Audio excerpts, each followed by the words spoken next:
அவரை பொய்யாமுலை புலவர் என்றும் சொல்லுவர். ஆயிரம் ஆயிரம் ஆண்டுகள் கடந்தும் திருக்குறள் எக்காலமும் பொருந்தும். 11 கீழ்கணக்கு நூல்களில் ஒன்றான திருக்குறள் குறள் வெண்பா பயின்று வர செப்பொழுது சியம்பி நிற்க 9 இயல்கள் 133 அதிகாரங்கள் 1330 குறட்பாக்கள்.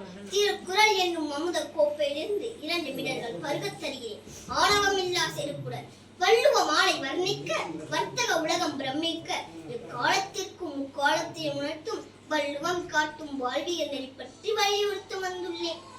1000 நூல்கள் இருந்தாலும் ஐயன் வள்ளுவனின் அறம் கூறும் திருக்குறளே எங்கும் பெருங்குறளாக ஒலிக்க காரணம் கடவுளையோ மதத்தையோ இனத்தையோ சாராமல் நாடு கடந்து மொழி கடந்து உலக மக்களுக்கான பொறுமறையாய் திகழ்ந்து தனி மனிதனுக்குரிய அறம் ஒழுக்கம் கல்வி நட்பு போன்ற வாழ்வில் உள்ள எல்லா நிலைகளிலும் நடைமுறையோடு சென்று நடுநிலையோடு நின்று வழிகாட்ட முற்பட்ட வாழ்வியல் நூலாகும். தூங்கும் புவியை பறை கொண்டு எழுப்பினோம், தூய தமிழரை தமிழ் கொண்டு எழுப்பினோம். தீங்குறு பகைவரை இவன் என்று நீக்குவோம், செந்தமிழ் உணர்ச்சியை வேல் கண்டு தாக்குவோம். பண்டை பெரும் புகழ் உடையோமா இல்லையா, பாருக்கு வீரத்தை சொன்னோமா இல்லையா, எத்திசையும் வாய்மையால் ஆண்டோமா இல்லையா, எங்கட்கும் இக்குற்ற நடிகரால் கொள்ளையா, வந்தவன் கொன்றவனாயினும் வரவேற்று உணவிடும் பண்பில் சிறந்ததையா என் Tamil Nadu.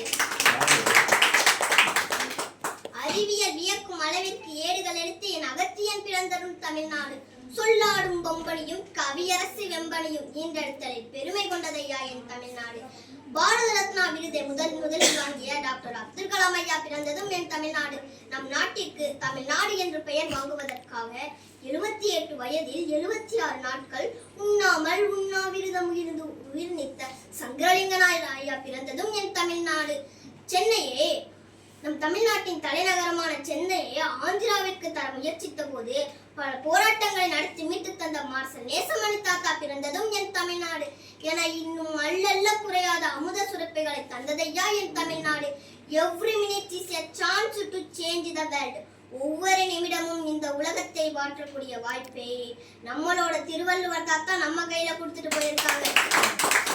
Don't compare yourself with anybody. It's the greatest insult for yourself. நீங்க யாரையும் பார்த்து வியப்படையாதீங்க. உங்களுக்குள்ள ஒரு திறமை இருக்கு, அதை கொண்டு வாங்க.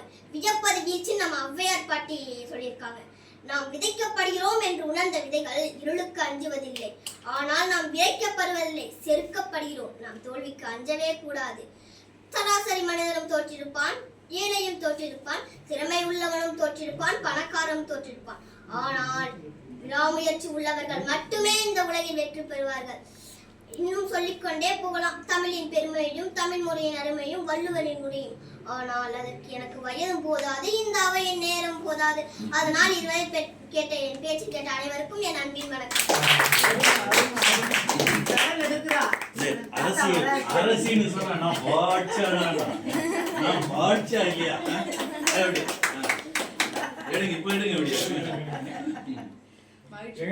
அன்பதை தூக்கி